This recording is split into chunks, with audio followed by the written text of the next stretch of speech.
Irmãos, boa noite a todos. Nós vamos iniciar nesse momento a nossa live, o nosso estudo bíblico também de todas as quartas-feiras. Por isso eu quero desde já convidá-lo a tomar a sua Bíblia em mãos, se possível, como nós sempre temos feito, para que nós juntos aqui possamos não somente estudar a palavra do nosso Deus, mas que nós possamos também procurar conhecê-la. Eu sempre enfatizo isso, os irmãos que me conhecem sabem que eu dou muita ênfase a essa importância que temos que ter sempre a Bíblia em mãos ao estudarmos a palavra do nosso Deus. Por isso, nós vamos então desde já abrirmos a palavra do nosso Deus na carta de Tiago. Tiago é a carta do Novo Testamento que nós temos estudado todas as quartas-feiras. Nós hoje vamos encerrar o primeiro capítulo. E desde já, então, quero que você abra comigo o texto, Tiago, capítulo de número 1.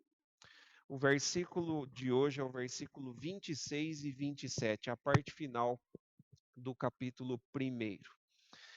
Antes de tudo, nós vamos orar neste momento pedindo a graça do nosso Deus para que Ele nos abençoe, para que Ele ilumine os nossos corações e mentes, para que então nós possamos compreender essa porção pequena do primeiro capítulo de Tiago, mas que tem muitas instruções aqui relevantes, importantes para a nossa vida, e nós vamos pedir para que o Senhor então nos abençoe, nos capacite, nos ilumine e nos ajude então neste estudo. Vamos orar, meus irmãos? Feche os teus olhos comigo, se possível, e também coloque a sua vida diante de Deus neste momento. Vamos orar?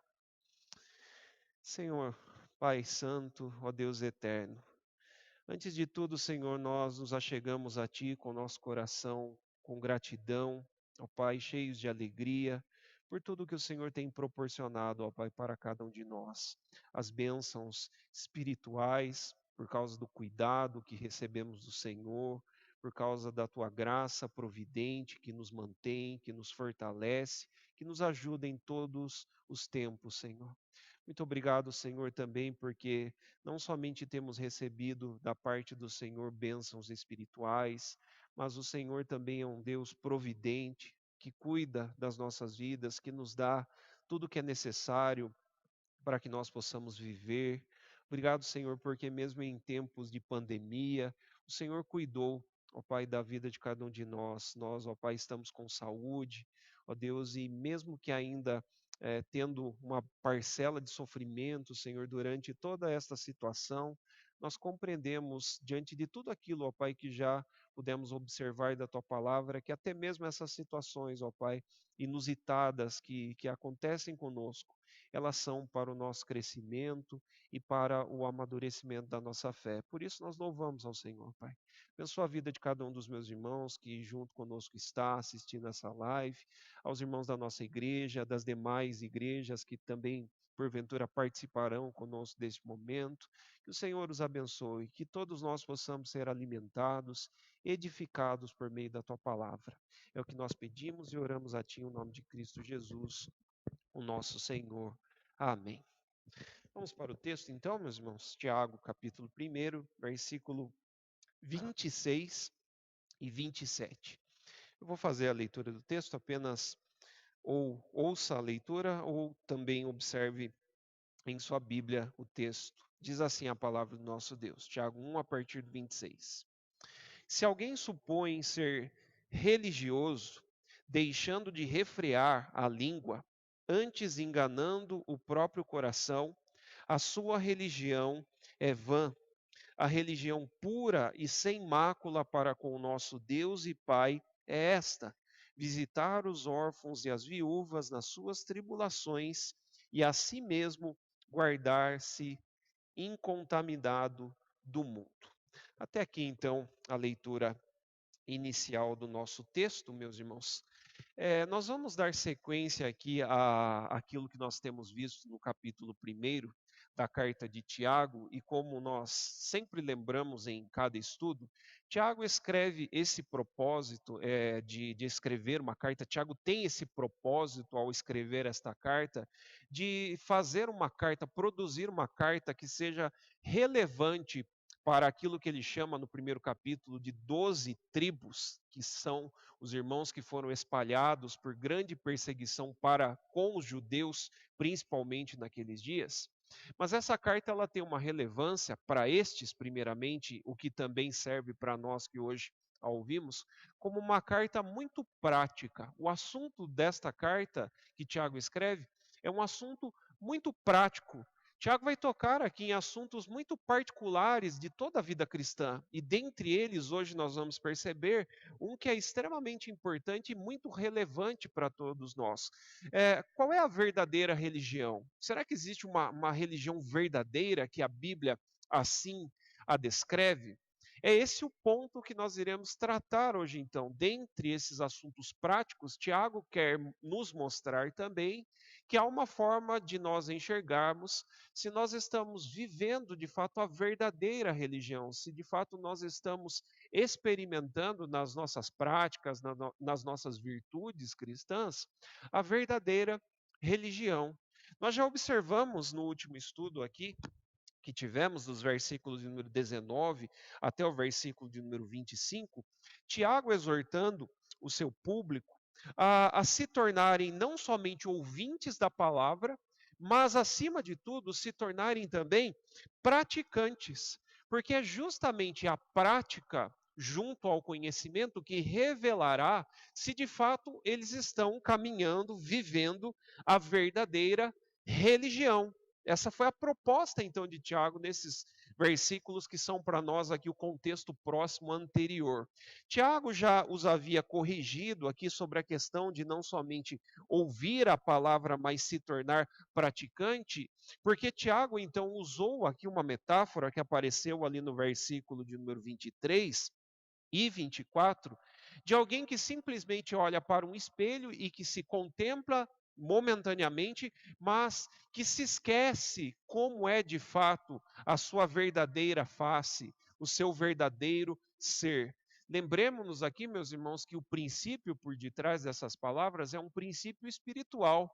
Tiago quer que nós olhemos a nossa vida à luz do Evangelho. Ele nomeia, ele usa aqui algumas expressões para nos mostrar o que é o Evangelho, no versículo de número 25. Versículo 25 aí da carta, no capítulo 1, Tiago diz assim: mas aquele que considera atentamente, como nós vimos a palavra atentamente aqui, ela aparece como uma análise criteriosa do quê? Aí Tiago diz: na lei perfeita, lei da liberdade. É assim que ele chama aqui o evangelho dentro desta carta.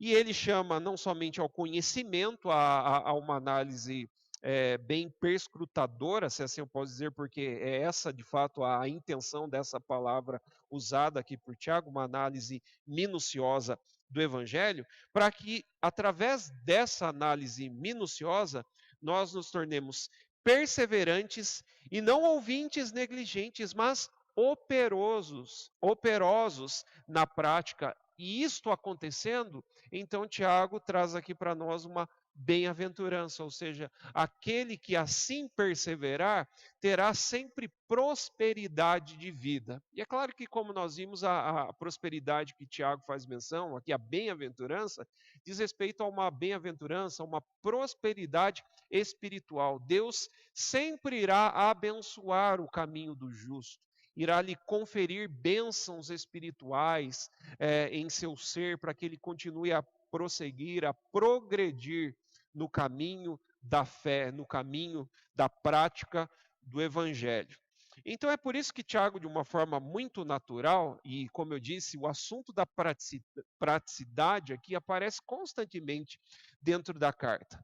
Por isso, então, Tiago sabe que pode existir dentre os seus ouvintes e dentro das sinagogas que aqueles seus ouvintes frequentavam, um problema muito comum.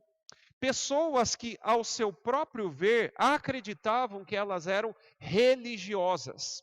Perceba como começa o versículo número 26. Ele diz assim: se alguém supõe ser religioso, as palavras aqui usadas por Tiago, no versículo de número 26, é como se Tiago tivesse dito assim aos seus ouvintes, de forma literal: se há alguém dentre vós que supõe ser religioso. É assim que Tiago começa literalmente o versículo de número 26. Por quê? Porque é muito provável que no meio daqueles irmãos, no meio daqueles seus ouvintes, existisse de fato pessoas que viviam o cristianismo correto, a religião correta. Mas, como em todos os tempos e em todas as épocas, sempre existem pessoas equivocadas, que vivem uma religiosidade aparente, uma religiosidade equivocada. É esse tipo de problema, então, que Tiago vai começar a corrigir a partir do versículo de número 26. Porque o assunto principal aqui, então, que rege esses dois versículos aqui, que Tiago nos traz, Tiago quer nos livrar de uma vida de religiosidade aparente. Por que eu falo uma vida de religiosidade aparente?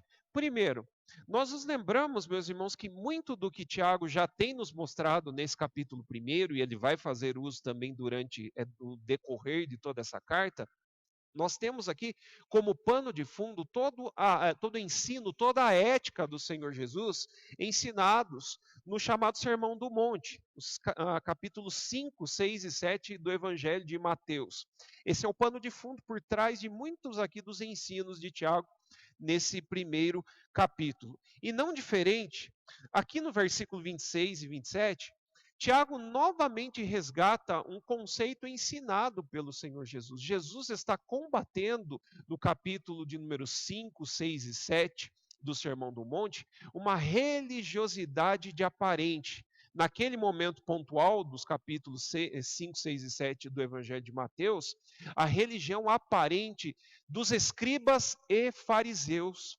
Jesus estava censurando aquela religiosidade externa somente que aqueles assim o tinham. Se você se lembrar, por exemplo, o capítulo 6 lá do Evangelho de Mateus, é aquele capítulo aonde o Senhor Jesus chama os seus discípulos a viverem a sua prática, a sua ética cristã de uma forma correta. Por exemplo, vamos para lá. Capítulo 6 do Evangelho de Mateus, o primeiro versículo, as palavras de Jesus, elas nos trazem uma censura que o Senhor Jesus faz a esta religiosidade externa. Versículo 1 do capítulo 6 de Mateus começa dizendo assim: Guardai-vos de exercer a vossa justiça diante dos homens, com o fim de serdes vistos por eles. Doutra sorte, não tereis galardão junto de vosso Pai Celeste. Ao lermos todo aqui o contexto do capítulo 6, você vai se lembrar que o Senhor Jesus ele ensina aqui sobre várias coisas que são importantes dentro da religião, da chamada prática da religião. Como, por exemplo, o dar esmolas, ele vai falar isso ali no versículo 2 ao 4 do mesmo capítulo. Ele vai falar sobre a prática da oração, versículo 5 até o versículo de número 15. É ali que aparece o ensino do Senhor sobre a oração modelo, a oração do Pai Nosso. O Senhor Jesus vai falar acerca do jejum, versículos 16 ao 18. E a partir do versículo de número 19, o Senhor Jesus vai falar sobre um coração que deve estar colocado no lugar certo. É ali que ele vai falar sobre tesouros celestes, aonde traça nem ferrugem corrói, olhos que estejam também sendo colocados no lugar certo, porque os olhos são a lâmpada do corpo, por isso Jesus ajuda então os seus discípulos a compreender que se os nossos olhos forem bons, estiverem nas coisas corretas, nós jamais sofreremos ansiedade. Todos esses ensinos constam aí no capítulo de número 6 de Mateus. Mas mais do que tudo, nós percebemos ali, meus irmãos, que o Senhor Jesus está combatendo justamente aquela ética externa, aquela ética aparente que existia na vida de muitos escribas e fariseus, os grandes doutores da lei, os grandes mestres da religião dos seus dias. Mas o que Jesus ali o censura é justamente porque eram simplesmente atos externos que não compreendiam de fato a verdadeira religião que o Senhor Deus requeria então dos seus servos, dos seus discípulos. Então, esse capítulo é um capítulo muito importante, meus irmãos, para compreendermos todo o ensino de Tiago. Por isso, se possível, depois faça com cautela, com uma leitura muito criteriosa, a leitura desse capítulo 5, 6 e 7 do Evangelho de Mateus. Voltando então aqui para a carta de Tiago, Tiago tem aqui diante dele o mesmo problema. Ele quer corrigir esta falsa religiosidade que existiam no meio de muitos dos seus ouvintes. Por isso então Tiago diz assim: se alguém supõe ser religioso, deixando de refrear a língua, antes enganando seu próprio coração, a sua religião é vã. A primeira coisa que Tiago coloca aqui sobre uma religião verdadeira, ele coloca aqui em aspectos negativos primeiro. Ele diz assim: se alguém de fato vive a verdadeira religião requerida pelo Senhor Deus, desde as páginas do Antigo Testamento, e eu já vou mostrar um ensino sobre a verdadeira religião que aparece no Ensino Testamento, Tiago diz assim: o primeiro aspecto da vida deste é que ele tem que aprender a refrear a sua língua. Essa é uma virtude que é encontrada naqueles que vivem a verdadeira religião. Por que refrear a língua? Tiago vai fazer menção aqui dentro da sua carta, em alguns momentos, sobre a questão do uso, né, do uso da língua. Por exemplo, já aqui no contexto para nós aí do capítulo 1, ali no versículo 19, Tiago já começa dizendo assim: olha, sabeis estas coisas, meus amados irmãos. Todo homem, pois, seja pronto para ouvir, tardio para falar, tardio para se irar. Esse é um preceito importantíssimo aqui do contexto para nós.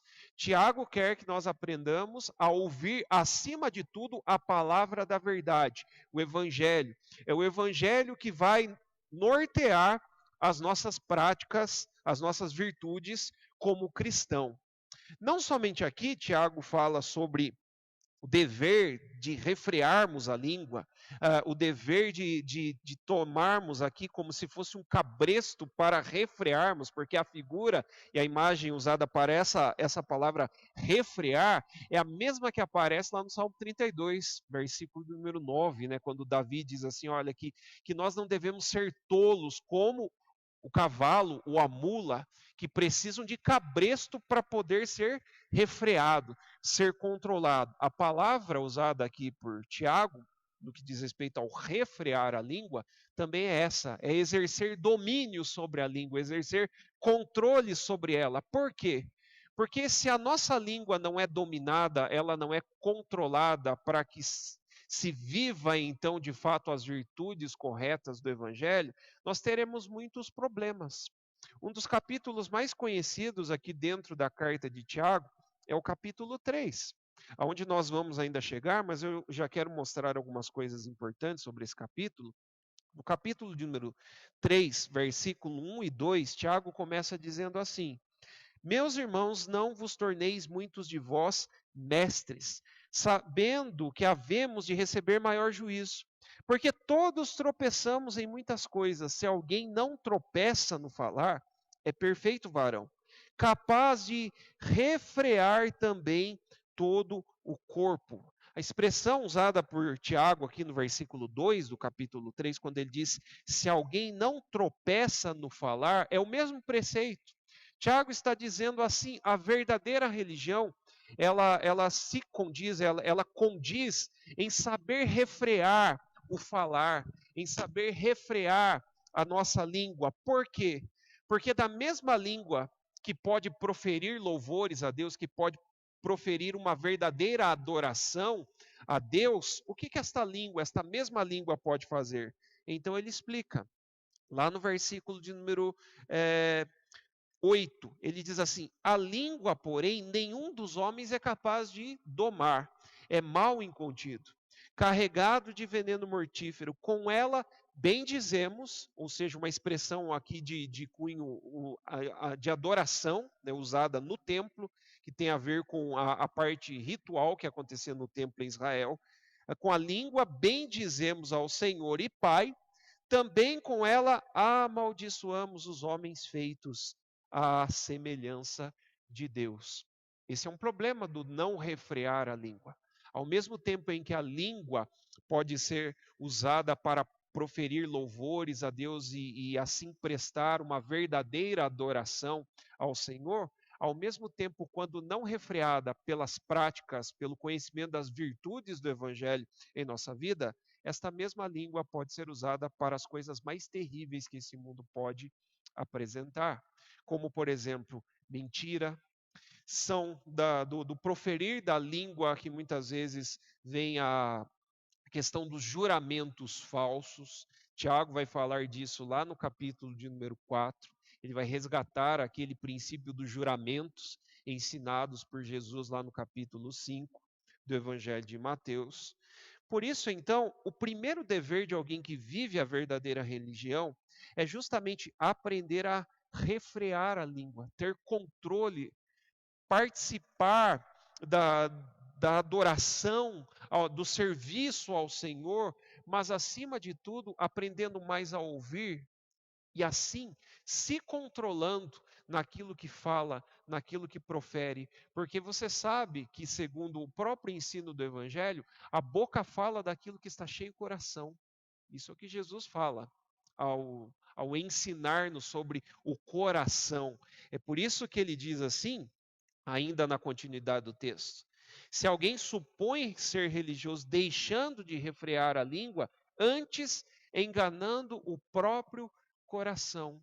O maior problema daquilo que falamos muitas vezes e que gera muitas vezes atitudes pecaminosas para com os homens, o que gera também atitudes pecaminosas que desonram o próprio nome de Deus, é porque o nosso coração é um coração pecaminoso.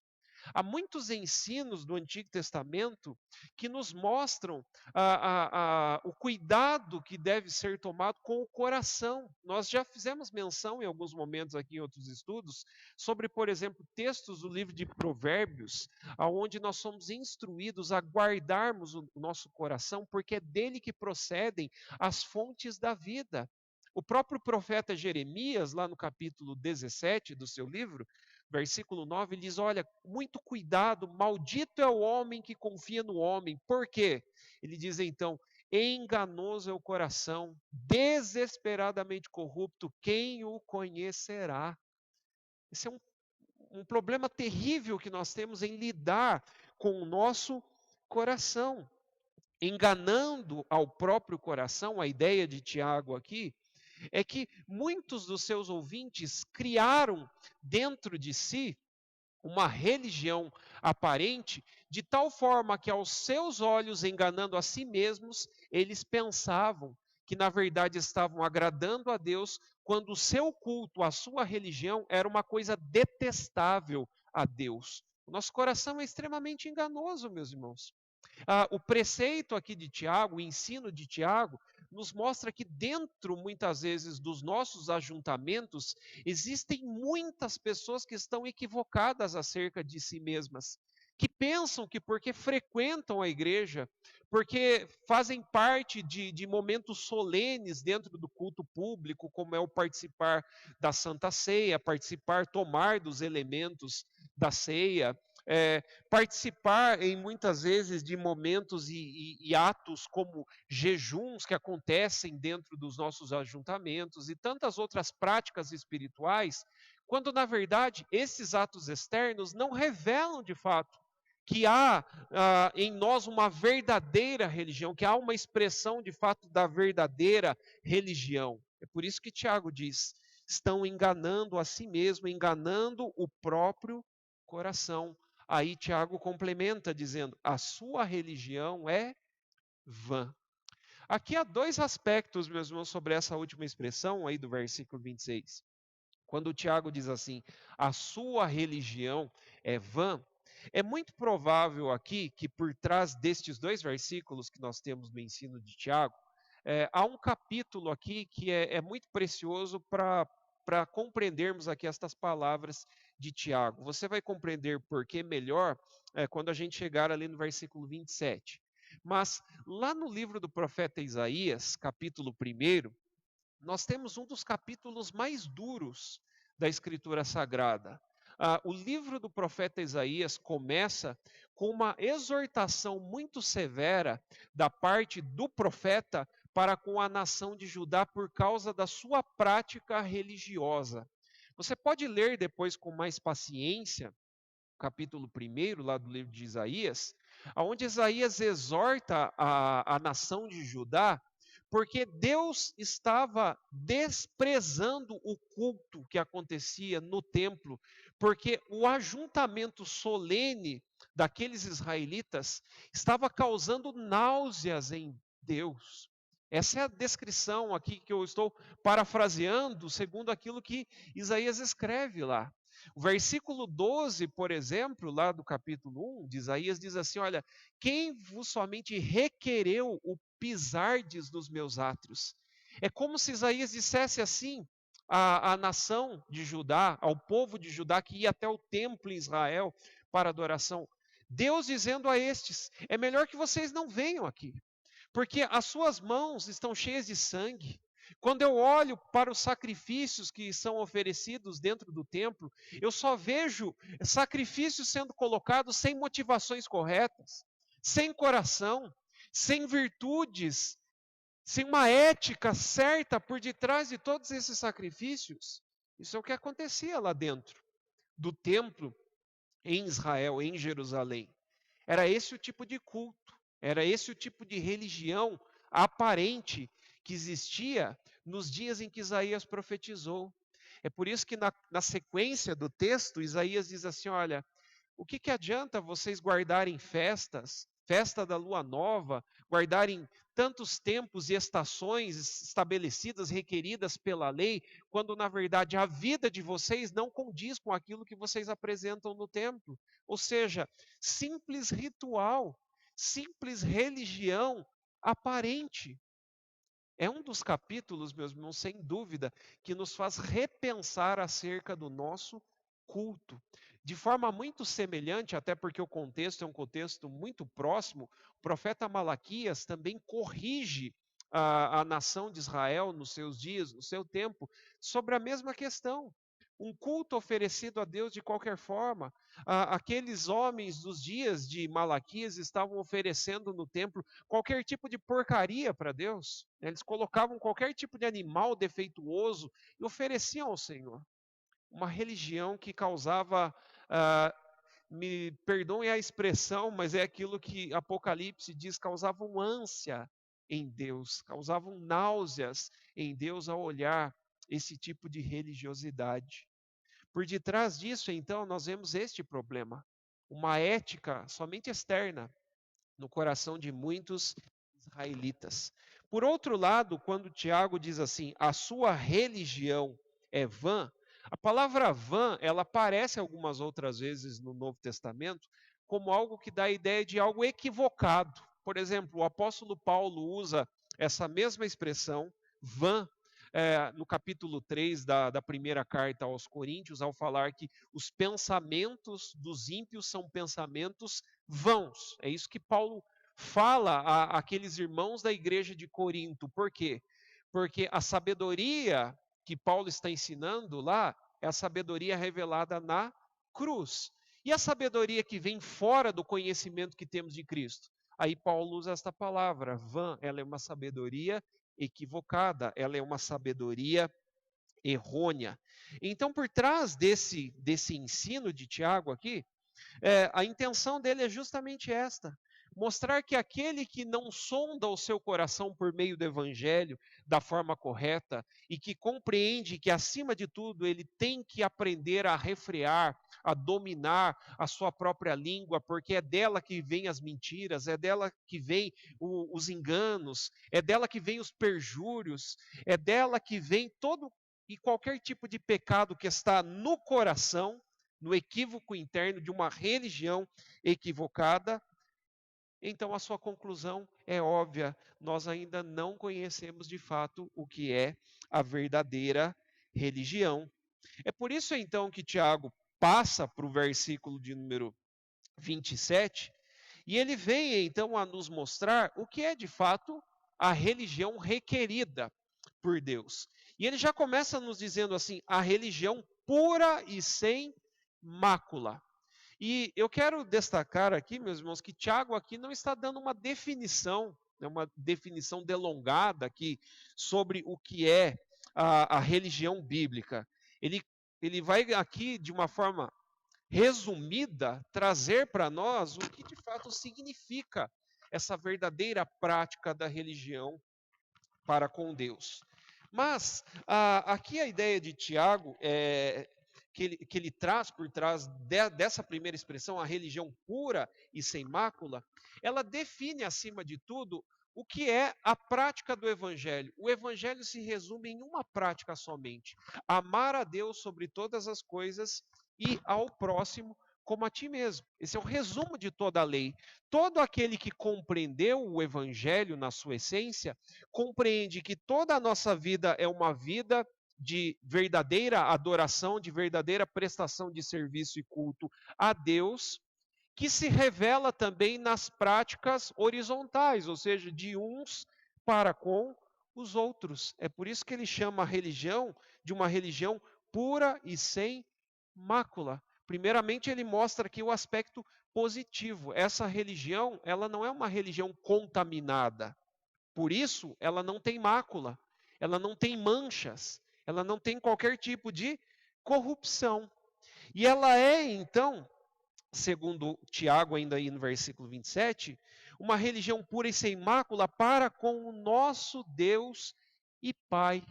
Por que Tiago ele usa essa expressão para com o nosso Deus e Pai?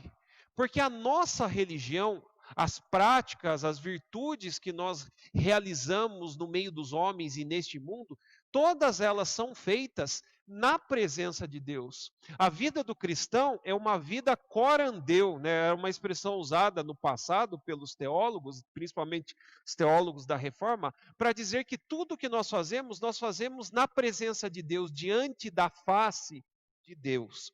Por exemplo, quando Paulo ele vai falar sobre essas virtudes, essa prática cristã dessa verdadeira religião, nós encontramos Paulo falando lá no capítulo 24 de Atos, no versículo 16, desta prática voltada para Deus, feita para Deus e na presença de Deus. Capítulo 24 do livro de Atos, se possível, abra comigo no texto. O texto diz assim, Atos 24, versículo 16: Por isso, também me esforço, por ter sempre consciência pura diante de Deus e diante dos homens. Nesse versículo aqui, o apóstolo Paulo define muito bem o que é a verdadeira religião. A verdadeira religião é uma religião expressa no serviço a Deus com consciência pura, porque internamente você sabe que o que você está fazendo é direcionado para Deus, é na face de Deus, e os homens acabam contemplando também, eles acabam presenciando a sua prática, a verdadeira prática da religião, as virtudes da verdadeira religião em você. É por isso que Jesus, por exemplo, lá no capítulo 5 ainda de Mateus, ele diz que nós somos a luz do mundo e nós somos também o sal da terra. Essas são duas definições para mostrar o que de fato é o cristão. E há tanto equívoco, meus irmãos, quando nós falamos sobre aqueles versículos, porque muitas vezes nós encontramos alguns, até mesmo pastores, dizendo assim: olha, você precisa ser sal, você precisa ser luz. Não, Jesus não disse isso. Lá no versículo 13 até o versículo 16, Jesus diz assim: vocês são o sal da terra e vocês são a luz do mundo. É como se Jesus dissesse assim: vocês carregam em si mesmo todas as virtudes, todas as características de um verdadeiro discípulo. Então, aonde vocês estiverem, é óbvio que a verdadeira religião de vocês vai se tornar manifesta, de tal forma que a luz de Deus brilhará em qualquer lugar aonde vocês estejam. A semelhança à figura do sal também. Se você tira uma propriedade do sal, segundo a química, né, se você desintegra o sal nas suas propriedades, você já não tem mais sal. O sal perde o seu valor. porque ele precisa de todas aquelas propriedades químicas que fazem do sal o verdadeiro sal. Por isso Jesus diz que a semelhança do sal, que tem prioridades, que era usado nos dias de Jesus para preservação, para preservar da podridão, a semelhança do sal, a igreja, os discípulos, os cristãos também, eles preservam o mundo da podridão, manifestando então a verdadeira religião diante de Deus e diante dos homens. Então, meus irmãos, compreender esse preceito aqui, ensinado pelo apóstolo Paulo, é uma das coisas mais importantes sobre o que é de fato esta verdadeira religião manifesta, prestada na presença de Deus. Porque se lembre, como eu disse, que tanto Tiago como o Senhor Jesus estão corrigindo aqui aquela religião aparente. Se você se lembrar, por exemplo, o Senhor Jesus, ao falar do dar esmolas, o Senhor Jesus corrige aquela prática que os fariseus tinham de quando eles faziam aquilo, né, dar, entregar esmolas, eles tocavam trombetas para que todas as pessoas, né, fizessem ali um motim em cima daqueles fariseus e os aplaudissem, né, e ali exaltassem o nome e a figura da imagem daqueles fariseus. E Jesus diz assim: não. Quando nós praticamos as virtudes da verdadeira religião, nós não estamos fazendo para ganhar aplausos, tocar trombetas, né, como é a palavra usada pelo próprio ensino do Senhor Jesus. Interessante que a coisa não mudou, né? Hoje em dia as pessoas não tocam trombetas, elas tiram fotos. Né? Elas gostam de mostrar para as pessoas tudo aquilo que elas estão fazendo, quando Deus, na verdade, ele está muito mais interessado com a motivação do coração. Quando você faz o que faz, você faz de fato para a glória de Deus, para que Deus seja cultuado, ou será que nós somos como escribas e fariseus que fazemos para ser vistos pelos homens? A própria prática da oração é muito interessante, né? Jesus diz assim: olha, entra no teu quarto, né? E fechada a porta do teu quarto, você orará ao teu pai em secreto, e o teu pai que te vê em secreto o recompensará. É claro, meus irmãos, que nós oramos também em público, não há problema algum em orar em público. O problema dos fariseus ao fazer as suas orações é que Jesus diz que eles oravam de si para si mesmo. Eles oravam com muita pompa, de forma muito bela, e eles tornavam-se ali, né, homens como homens espectadores diante deles. Ali eles viam diante deles públicos que os admiravam pelas palavras eloquentes que eles usavam, por todo o conhecimento técnico e teológico que existia por trás, né, da cultura dos fariseus. Em muitos momentos, Jesus, para ensinar acerca da oração, coloca um publicano orando simplesmente no canto de uma sinagoga e mostrando e provando que Deus está muito mais interessado com a motivação do coração.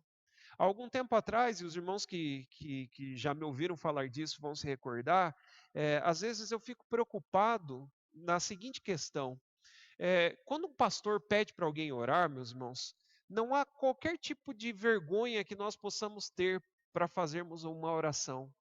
Sabe que muitas vezes a nossa vergonha revela que nós muitas vezes estamos mais preocupados com a visibilidade das pessoas, porque nós pensamos assim: olha, se eu fizer uma oração em público, o que as pessoas vão pensar? Elas vão querer analisar a minha oração, elas vão pensar se eu vou usar palavras bonitas ou algo do tipo, quando na verdade Deus está muito mais interessado com a motivação do seu coração, por trás da sua oração, do que a visibilidade que você terá quando você faz uma oração em público.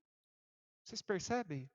Como nós todos temos um certo farisaísmo dentro do nosso coração, Tiago está atacando e escancarando aqui o nosso coração. Nós não deveríamos ter vergonha nenhuma de falarmos com Deus, porque se nós estamos falando corandeu, né, diante da face de Deus, por que nós teríamos vergonha de falar diante dos homens?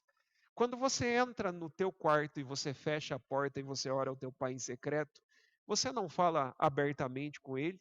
Você não expõe aquilo que está dentro do seu coração? será que nós não oraríamos, nós não faríamos a mesma oração que nós fazemos na casa, sendo a mesma oração que nós faríamos diante de qualquer pessoa? Uma vez eu li um livro sobre oração, meus irmãos, e é de um grande autor, muito conhecido atualmente, que inclusive foi acometido por câncer, né, nesses últimos dias, câncer no pâncreas, que é o Timothy Keller. Inclusive eu convido até os irmãos a estarmos orando por esse grande homem de Deus, né, que tem escrito tantas coisas preciosas e que está passando por esse momento difícil e que deixou essa preciosidade para nós sobre a prática da oração. Ele disse assim, né, no contexto do seu livro, eu achei muito oportuno esse ensino. Ele diz que nós conhecemos pessoas que têm intimidade com Deus pela sua oração. Elas oram aquilo que elas oram quando elas estão sozinhas. Elas oram, elas falam com Deus como elas falam em qualquer outro momento, porque elas vivem na presença de Deus. Isso é a verdadeira religião. É isso que Tiago espera de alguém que viva na presença de Deus, diante de Deus. Por isso é pura, é sem mácula para com o nosso Deus e Pai. Porque acima de tudo nós manifestamos a religião, a verdadeira religião, lembrando que nós somos filhos de Deus e que nós temos a família na fé. Não é assim que Paulo diz, escrevendo aos Gálatas, fazei o bem a todos, Gálatas capítulo 6, versículo de número 10, ele diz, fazei o bem a todos, a todas as pessoas, mas principalmente aos da família da fé. É eles primeiro. Eles têm a mesma filiação que nós. Eles também são filhos do mesmo Pai celeste, Deus. Mas também fazemos o bem a todos os homens. Essa é uma virtude expressa da verdadeira religião. Aí Tiago, ele ilustra aqui para nós o que é a verdadeira religião, com apenas 2 preceitos. Ele diz assim ainda no versículo de número 27. A religião é pura e sem a verdadeira religião é pura e sem mácula para com o nosso Deus e Pai é esta: visitar os órfãos e as viúvas nas suas tribulações e a si mesmo guardar-se incontaminado do mundo. Primeiramente aqui, Tiago nos mostra que a verdadeira religião ela está vinculada ao exercício espiritual da prática das boas obras para com aqueles que estão carecendo de auxílio, de misericórdia, de amor. Essa é a ideia ao usar essa expressão órfão e viúvas. Se você se lembrar, nos dias em que Tiago viveu, bem como era o contexto próprio também, em que o próprio Senhor Jesus viveu, existiam muitos órfãos e muitas viúvas nos dias de Jesus e nos dias dos apóstolos. Órfãos e viúvas, porque muitos deles tinham seus bens espoliados por meio de guerras, muitos deles eram acometidos por epidemias, como esta que nós temos presenciado nos nossos dias, o que trazia e gerava fome. Muitas mortes aconteciam naquele período, porque essas pessoas não recebiam o auxílio estadual, um auxílio do Estado para com a vida daqueles que sofriam, eles não recebiam da parte do Estado qualquer tipo de manutenção. Então existia esse grande problema. E na Escritura é muito bonito percebermos que Deus ele é intitulado, segundo o ensino da Escritura, como o pai dos órfãos e juiz das viúvas. Deus tem uma preocupação muito grande. A ética, né, a nossa religião, o nosso exercício espiritual, ele é baseado naquilo que nós conhecemos acerca do nosso Pai Celestial. É isso que Tiago está dizendo aqui. E lá no Salmo de número 46, nós encontramos uma coisa interessante acerca de Deus Pai. Salmo 146, eu quero abrir nesse texto. Salmo de número 146.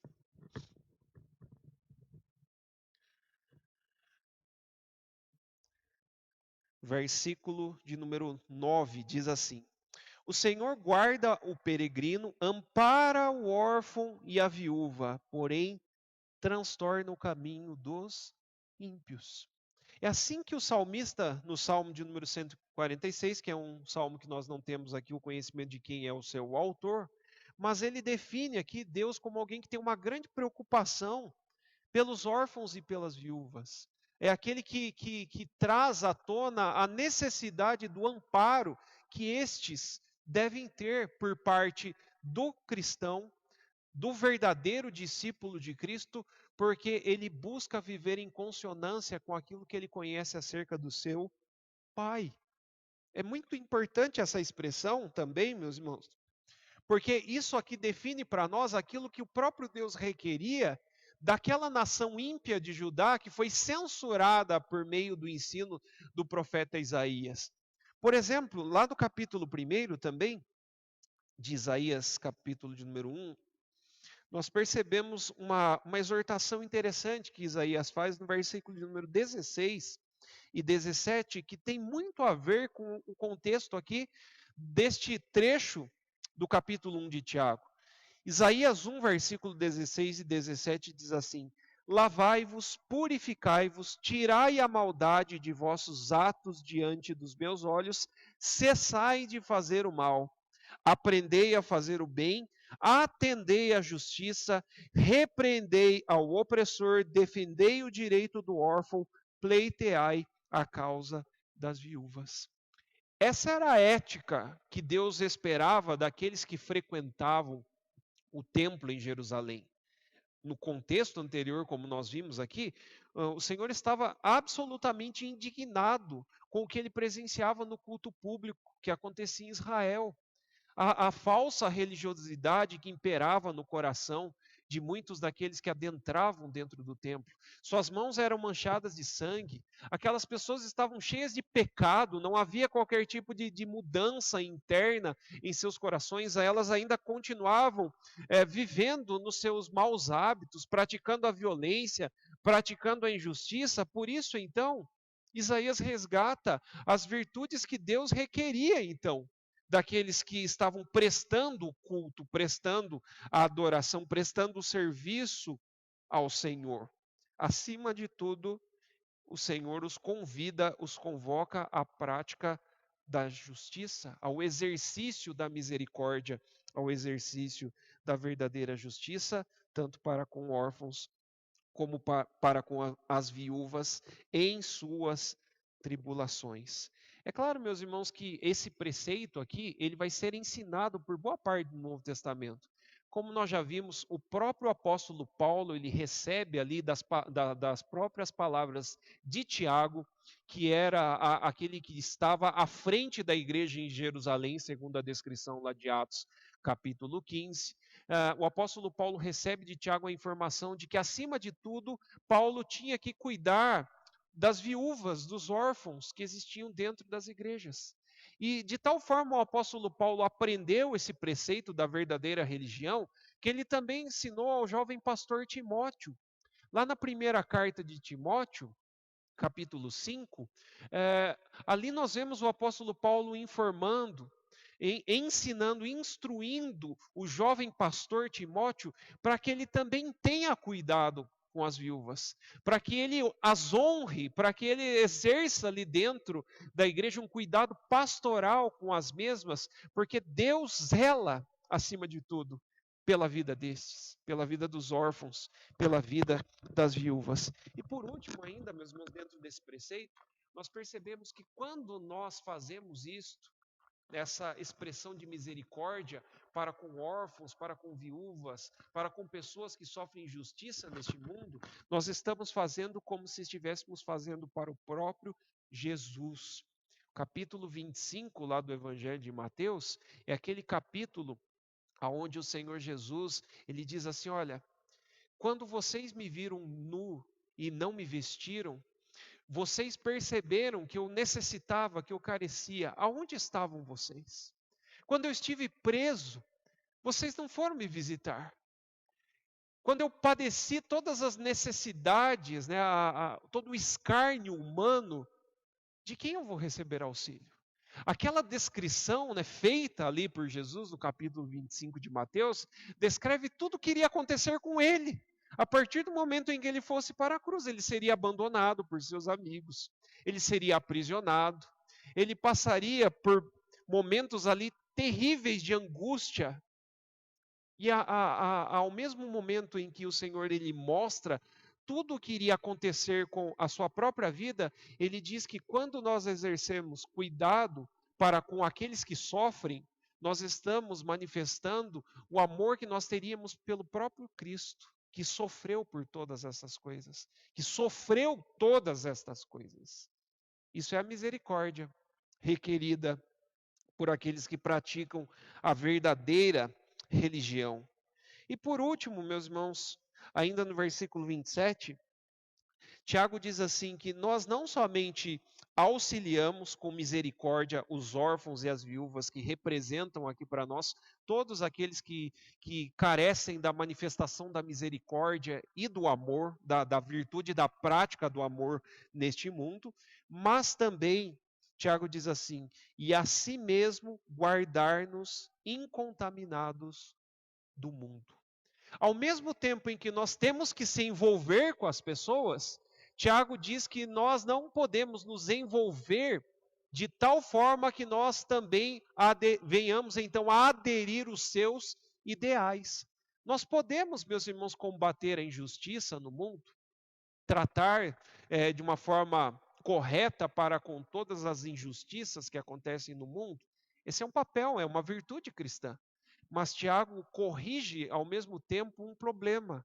Nós não podemos nos entregar totalmente às práticas desta virtude, assumindo outras ideologias que não condizem com o Evangelho. Muitas posições ideológicas, partidárias, político-partidárias, meus irmãos, destoam com as práticas do Evangelho. Porque o problema maior por detrás do mundo não é injustiça, não é opressão, não é a pobreza que impera no mundo. Isso é uma utopia muito grande, pessoas que pensam que nós vamos consertar todas as injustiças e problemas sociais do mundo. Isso é uma tremenda bobagem, me perdoem dizer isso, mas biblicamente falando, isso é uma tremenda bobagem, meus irmãos. O maior problema por detrás das injustiças se chama pecado, e isso só pode ser corrigido com o evangelho. Por isso, então, Tiago, ele nos alerta do perigo de nos guardarmos, de guardarmos o nosso coração para que nós não venhamos a nos contaminar com o mundo. Mundo aqui para Tiago não é o simples viver no mundo, porque nós vivemos no mundo. Nós teremos que aprender a conviver com as mazelas do mundo, com as injustiças do mundo, com o pecado que ainda impera no mundo. O próprio Senhor Jesus, na sua oração, em João capítulo 17, ele diz que nós somos santificados no mundo. Mas é por meio do Evangelho que nós compreendemos, por meio da palavra da verdade, porque fomos gerados por essa palavra, segundo o versículo 18 aí do capítulo 1, é que nós compreendemos então que a verdadeira religião requer de nós também uma santidade de vida, um guardar-se das contaminações, porque todo aquele que é amigo do mundo, isso nós vamos ver lá em Tiago 4, versículo 4, se torna inimigo de Deus. Viver para o mundo e viver para Deus é algo incompatível, não há compatibilidade aqui entre a verdadeira religião para com Deus e uma vida no mundo, uma vida segundo os ideais do mundo, segundo os conceitos, segundo as ideologias que o mundo nos ensina. Por isso, meus irmãos, eu gostaria de encerrar então o nosso estudo, convocando neste momento, diante desta palavra, a todos nós que nesta noite, neste momento, viemos a fazer uma reflexão pessoal da nossa vida. Será que nós estamos vivendo de fato a verdadeira religião? Uma religião que, acima de tudo, em suas virtudes, busca honrar e louvar a Deus? Será que nós estamos, de fato, buscando exercer misericórdia, assim como nós recebemos todos os dias graça e misericórdia e bondade da parte de Deus para com as nossas próprias vidas? Será que nós estamos também manifestando essa misericórdia para com aqueles que carecem da misericórdia, sejam órfãos, viúvas, que representam aqui para nós todos aqueles que perecem no mundo e que precisam de auxílio, sendo que uma das manifestações mais visíveis de que nós somos de fato seguidores de Cristo é de fato exercermos esta misericórdia. não para a nossa glória, como vimos, segundo a ética equivocada dos fariseus, dos escribas, mas fazendo tudo para a glória de Deus. Isso é a verdadeira religião. E mais do que tudo, caminhando e vivendo em santidade, guardando o seu coração de toda impureza, de todo pecado, e seguindo assim, então, segundo o que Tiago nos traz, o caminho para a prática desta verdadeira religião que o Senhor requer de cada um de nós. Que Deus nos abençoe, meus irmãos, que Ele nos ajude. Como eu disse, Tiago é uma carta muito prática. O que mais nós precisamos é não somente conhecermos Cristo, de teoria, sabermos muitas coisas, mas acima de tudo nós precisamos pedir ao Senhor, orar, para que o Senhor nos ajude a vivermos aquilo que nós ouvimos. Que Deus nos ajude, que o Senhor assim nos abençoe. Amém. Vamos orar, agradecendo ao nosso Deus? Senhor, louvado seja o teu nome. A tua palavra é a verdade e nós cremos que quando ela vem aos nossos corações, ela coloca para fora, Senhor, todo pecado, toda sujeira, todas as coisas horríveis, Senhor, que nós fazemos diante de Ti, Pai. Ajuda-nos, Senhor, a vivermos a verdadeira religião, a verdadeira prática das virtudes cristãs que Tiago nos ensina, Senhor. Ajuda-nos, Senhor, a vivê-las, pois em muitos momentos, Senhor, nós temos vivido de fato uma religião de aparência, não muito diferente dos fariseus, Senhor, nós buscamos visibilidade, nós estamos muito preocupados com aquilo que as pessoas elas observam dos nossos atos externos, mas a tua palavra diz que o Senhor sonda mentes e corações. Talvez aquela religião aparente externa que hoje temos vivido, ainda hoje temos vivido, talvez não seja a visão da verdadeira religião que o Senhor requer de cada um de nós. Por isso, nos ajuda, Senhor. Purifica o nosso coração, que nós possamos lavar de fato as nossas mãos, ó Deus, o nosso coração por meio do sangue de Cristo e apresentarmos ofertas de justiça, de misericórdia, de amor, assim como o Senhor requer da tua igreja, dos teus filhos, de todos aqueles que vivem perante a face do Senhor. Nos abençoa, nos guarda, dá-nos uma noite de descanso, Senhor, e continua a falar aos nossos corações. É o que nós pedimos a Ti, em nome de Cristo Jesus, o nosso Senhor. Amém. Deus os abençoe. Desejo a todos vocês uma ótima noite em Cristo Jesus. Amém.